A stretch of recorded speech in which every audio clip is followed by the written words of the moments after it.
नमस्कार दोस्तों, मैं अजीत आपका स्वागत करता हूं आपके अपने यूट्यूब चैनल पे। दोस्तों, आज की इस वीडियो में हम आपको बताने वाले हैं कि वसीयतनामा या फिर दोस्तों अंतिम इच्छा पत्र या फिर विल डीड आप कैसे क्रिएट कर सकते हैं। तो दोस्तों, विल डीड में जो डीड होती है यानी जो लिखा हुआ फॉर्मेट होता है कैसा होता है, उसमें क्या क्या लिखना होता है, लिखने का क्या तरीका है। तो दोस्तों, एक लीगल विल डीड आप कैसे क्रिएट कर सकते हैं उसी की जानकारी इस वीडियो में हम आपको देने वाले हैं। तो उसके लिए आप इस वीडियो को लास्ट तक जरूर देखें और चैनल पे अगर नए हैं तो चैनल को सब्सक्राइब कर बेल आइकन को दबा दें, जिससे कि हमारे चैनल पे जो भी नई अपडेट आए वो सबसे पहले आपको मिले। तो चलिए दोस्तों, वीडियो को शुरू करते हैं। तो दोस्तों, विल डीड यानी अंतिम इच्छा पत्र आप दो तरीके से क्रिएट करवा सकते हैं। एक जो ऑनलाइन होता है, एक दोस्तों ऑफलाइन होता है। तो जो लीगल होता है ऑनलाइन होता है, जिसमें जो सब रजिस्ट्रार ऑफिस होता है वहाँ पे जो वसीयतकर्ता होते हैं दो गवाहों के सामने उनकी फ़ोटो कैप्चर की जाती है और डिजिटल सिग्नेचर भी करवाया जाता है। तो उसके लिए आपको एक डेट क्रिएट करनी होती है। तो आप देख सकते हैं कि सबसे पहले आपको वसीयतनामा या फिर अंतिम इच्छा पत्र लिख सकते हैं। उसके बाद आपको वसीयतकर्ता यानी एक अगर कोई व्यक्ति वसीयत कर रहा है तो वसीयतकर्ता नंबर 1 लिखकर आपको लिखना है। तो कुछ इस तरीके से आप लिख लें, एक नंबर में वसीयतकर्ता। उसके बाद उस व्यक्ति का नाम, उसके पिता का नाम, एज और जहाँ रहते हैं और जिस तहसील जिस डिस्ट्रिक्ट में यानी जो भी उनका एड्रेस होगा उसको लिख लेना है। उसके बाद उनका आधार नंबर लिख लेना है, यानी कोई भी एक वैलिड आईडी प्रूफ आप लिख सकते हैं। गवर्नमेंट वैलिड आईडी प्रूफ आप यहाँ पे लिख लें। उसके बाद उनकी जो जाति होगी, उसके बाद उनकी जो कैटेगरी होगी यानी एसटी, एससी, ओबीसी या जनरल, जिस भी कैटेगरी में आते हैं उसको आप लिख लें। उसके बाद अगला जो है जिसमें आपको अगला टॉपिक वसीयत ग्रहीता की डिटेल लिखनी है। तो अगर वसीयतकर्ता एक से ज़्यादा हैं तो आपको यहाँ पे वसीयतकर्ता गण लिखना है और उनकी नंबरिंग करके 1 नंबर 2 नंबर इस तरीके से बढ़ाते जाना है। अगर एक वसीयतकर्ता और एक वसीयत ग्रहीता है तो आपको बस वसीयत ग्रहीता लिख के अगला स्टेप कर देना। तो वसीयत ग्रहीता में अब दोस्तों इस तरीके से डिटेल लिख सकते हैं, सेम वही है। उनका नाम, जो वसीयत प्राप्त कर रहे हैं उनके पिता का नाम, एज और रेसिडेंशियल एड्रेस फिलअप कर देना। एक कोई वैलिड आईडी प्रूफ लिख लेना है और उनकी भी जाति और कैटेगरी लिख लेना है। उसके बाद थर्ड स्टेप है जो जिसमें आपको वसीयत की जा रही संपत्ति का विवरण लिखना है। तब आपको इसमें लिखना है कि मेरे नाम की ग्राम, यानी यहाँ पे जिस गांव की ज़मीन या प्रॉपर्टी आप वसीयत कर रहे हैं उसका नाम आपको यहाँ पे लिख लेना है सबसे पहले। उसके बाद उस तहसील और उस ज़िला को लिख लेना है। उसके बाद अगर कोई एक नंबर है तो आराजी नंबर, और अगर कई नंबर है तो आराजियों का नंबर जो होगा खसरा नंबर उसको लिखते जाना है। उसके बाद रकबा लिख लेना है, कितना रकबा आप वसीयत कर रहे हैं। अगर कई नंबरों में है तो आपको कुल रकबा करके लिख लेना है। उसके बाद जितना भी होगा उतने हेक्टेयर, उसके बाद कितना वो टोटल रकबा होता है उसका जो एकड़ या डिसमिल में है तो उसको यहाँ पे लिख लेना है। अगर उस ज़मीन पे किसी भी प्रकार का कोई भी मकान या किसी भी प्रकार का कोई निर्माण कार्य है तो आप इस तरीके से लिख सकते हैं, उस पर निर्मित मकान या पे उस पर निर्मित हो रहे जो मकान, इस तरीके से आप लिख लें।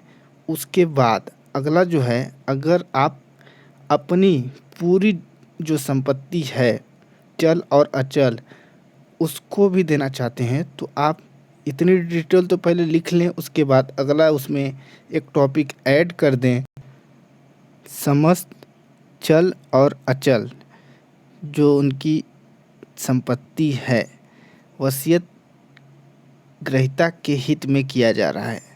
यानी आपको लिखना है मेरे नाम की ग्राम, तहसील, डिस्ट्रिक्ट।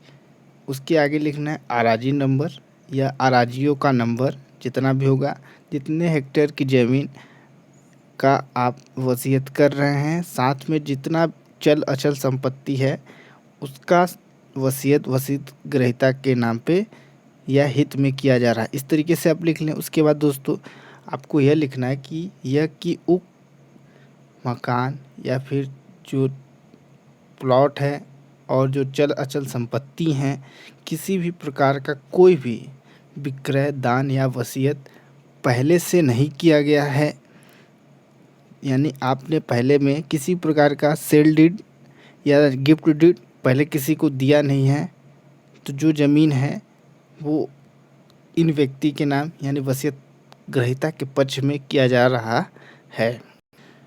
उसके बाद यह कि मुझ वसीयतकर्ता की जो एज है 68 यानी जितनी भी एज आपकी होगी उसको आप यहाँ पे लिख लें, हो चुकी है। मैं अपना भला बुरा सोचने समझने में सक्षम हूँ।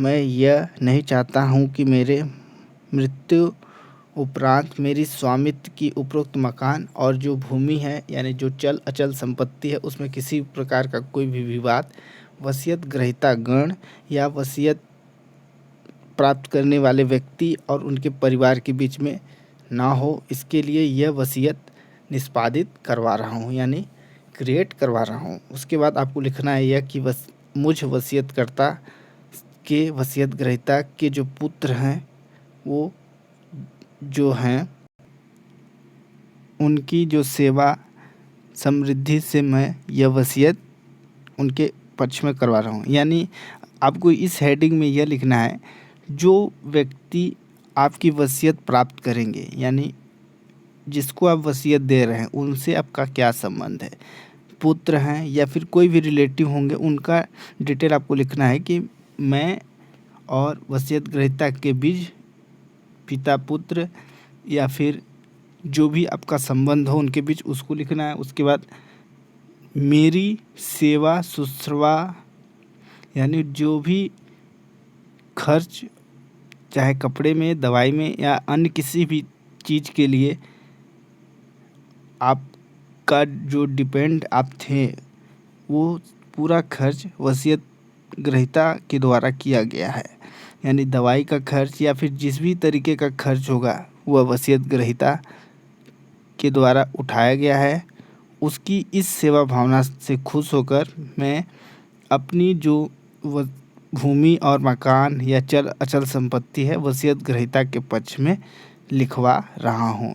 और एक पॉइंट आप यह लिखवा दें कि जब तक मैं जीवित रहूँगा तब तक मेरी चल अचल संपत्ति का उपभोग मैं अपने हित में करूँगा। मेरे मृत्यु के बाद वसीयत ग्रहीता के नाम उक्त भूमि या मकान या चल अचल संपत्ति का नामांतरण कराकर अपने उपयोग या फिर उपभोग में कर सकते हैं।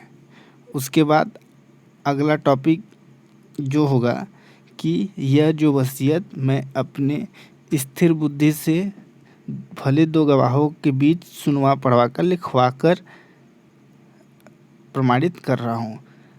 तो यह जो डीड है आप ऑनलाइन जो विल डीड क्रिएट करवाएंगे उसके लिए भी यूज़ हो जाएगी, और अगर आप ऑफलाइन जो विल डीड है उसके लिए भी यूज करना चाहते हैं तो यूज़ कर सकते हैं। ऑफलाइन के लिए दोस्तों आपको इसमें एक पॉइंट और ऐड करना पड़ेगा, जिसमें इधर सिग्नेचर करवाना पड़ेगा वसीयत करता और इधर करवाना पड़ेगा वसीयत ग्रहीता के, और नीचे में दो गवाह के साइन करवाना पड़ेगा, और ऊपर में आपको जो नोटरी महोदय हैं उनका लिखना पड़ेगा, समझ श्रीमान नोटरी महोदय सत्र एवं जिला न्यायालय। इस तरीके का एक फॉर्मेट लिखना पड़ेगा। और दोस्तों अगर आप इसको ऑनलाइन के लिए यूज़ करेंगे तो ये एक परफेक्ट विल डीड है। तो इसके बाद आपको ऑनलाइन जो फॉर्म होगा उसको फिलअप करके विल डीड आपका क्रिएट हो जाएगा। अगर आप ऑफलाइन करवाएंगे तो इसमें ई स्टैम्प या स्टैम्प ऐड करके बस इसको नोटरी करवा लेना है। उसके बाद यह विल डीड आपका क्रिएट हो चुका है। तो अगर आप ऑनलाइन विल डीड क्रिएट करवाना चाहते हैं तो इस फॉर्मेट को आप यूज़ कर सकते हैं।